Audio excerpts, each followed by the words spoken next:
Sure হয়ে বলতে পারছি যে আমাদের হিন্দু ধর্মের এখনো অনেক বাচ্চা আছে যারা নিজের ধর্মগ্রন্থের নাম জানে না। আমরা বাচ্চাদের বললেও ভুল হবে, অনেক গুরুজন বর্গ ব্যক্তিও আছে যিনারা নিজেদের ধর্মগ্রন্থ সম্বন্ধে জানেন না, আর তারা নিজেদের বাচ্চাদেরও শেখান না। কিন্তু একটু আপনি গভীরে গিয়ে চিন্তা করুন তো, ভগবান শ্রীকৃষ্ণ কোন রিলস বানিয়েছিল যে এখনো পর্যন্ত ভাইরাল হয়ে আছে? রাম কোন রিলস বানিয়েছিল যে বর্তমান পর্যন্ত, উনি কোন যুগে চলে গেছে, বর্তমান কলি যুগে আমরা উনাকে নিয়ে এখনো ভাইরাল হয়ে আছে উনি। ওম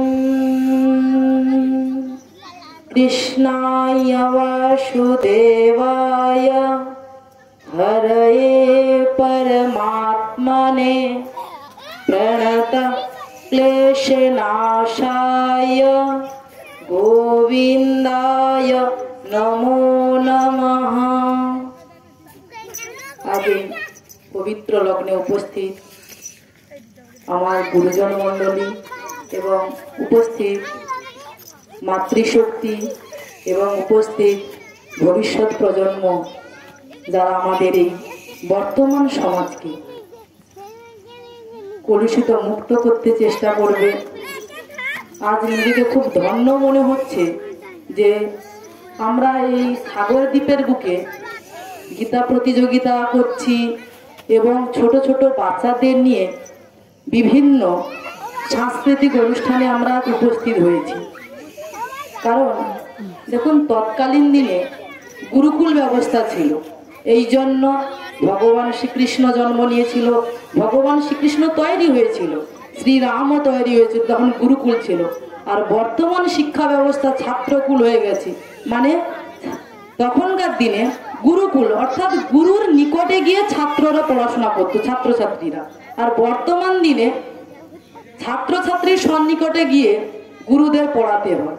এই জন্য আমার মনে হয় বর্তমান শিক্ষা ব্যবস্থাটা এইরকম হয়ে গেছে। তৎকালীন দিনে মা বাবা সকলের একটা আলাদা উদ্যোগ ছিল যে আমাদের ছেলেদের নিজস্বতা বলে একটা জিনিস জানাবো, নিজের ধার্মিক জ্ঞান জানাবো।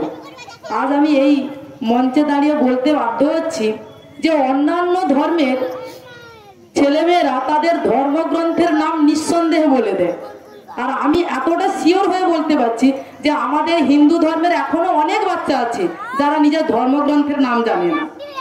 আমরা বাচ্চাদের বললেও ভুল হবে, অনেক গুরুজন বর্গ ব্যক্তিও আছে যিনারা নিজেদের ধর্মগ্রন্থ সম্বন্ধে জানেন না, আর তারা নিজেদের বাচ্চাদেরও শেখান না। তাহলে আমরা যদি নিজেরাই সতর্ক না হই, তাহলে এই বর্তমান বাচ্চারা কিভাবে শিক্ষা নেবে? দেখুন, বর্তমান দিনে আমরা নিজেকে নিয়ে নিজেরা ভাইরাল হতে চাই। কিরকম? কেউ রিলস করছে, কেউ বিভিন্নভাবে নিজেদের ভাইরাল হতে চাইছে। কিন্তু একটু আপনি গভীরে গিয়ে চিন্তা করুন তো, ভগবান শ্রীকৃষ্ণ কোন রিলস বানিয়েছিল যে এখনো পর্যন্ত ভাইরাল হয়ে আছে? রাম কোন রিলস বানিয়েছিল যে বর্তমান পর্যন্ত, উনি কোন যুগে চলে গেছে, বর্তমান কলি যুগে আমরা উনাকে নিয়ে এখনো ভাইরাল হয়ে আছে? উনি কোন রিলস বানিয়েছিল? উনার গুণ, কর্ম, চারিত্রিক প্রত্যেকটা বৈশিষ্ট্য নিয়েই কিন্তু কয়েকটা যুগ পেরিয়ে যাওয়ার পরেও আমরা এখনো উনাকে মনে রেখেছি। ভগবান শ্রীকৃষ্ণ যিনি অর্জুনকে কুরুক্ষেত্রে এই গীতা উপদেশ দিয়েছিলেন, আজ আমরা সেই গীতা উপলব্ধি করলাম। এবং আমার শ্রদ্ধেয় শেয়ার বলছিলেন যে গীতা সারা বছরও যদি আমরা পড়ি বা পড়াই, কোনোদিন শেষ বা সমাপ্তি করা যাবে না। তাই আজ এই গীতা অনুষ্ঠানে আমরা নির্বাচক মণ্ডল হিসেবে ছিলাম, আমার সেই অনুভূতি থেকে বলছি যে দেখুন, খুব কঠিন পরিস্থিতিতে পড়ে গিয়েছিলাম। কেন কি সবাই না, কেউ কারোর থেকে কম ছিল না, প্রত্যেকটা বাচ্চা কেউ কারোর থেকেই কম ছিল না, কিন্তু উচ্চারণের ক্ষেত্রে আমরা বাধ্য হয়ে কাউকে প্রথম স্থান, কাউকে দ্বিতীয় স্থান করতে আমরা বাধ্য হয়েছি। কারণ ওদের এই উচ্চারণটুকুর জন্যই হয়তো আমরা বাধ্য হয়েছি ফার্স্ট, সেকেন্ড, থার্ড এরকম করার জন্য। আমি পুনরায় বেশি না বলে, শীতের রাত, সকলে অধৈর্য হয়ে পড়ছে, আমি আমার এই ক্ষুদ্র বক্তব্য এখানে সমাপ্ত করছি। নমস্কার। জোরে হাততালি হবে।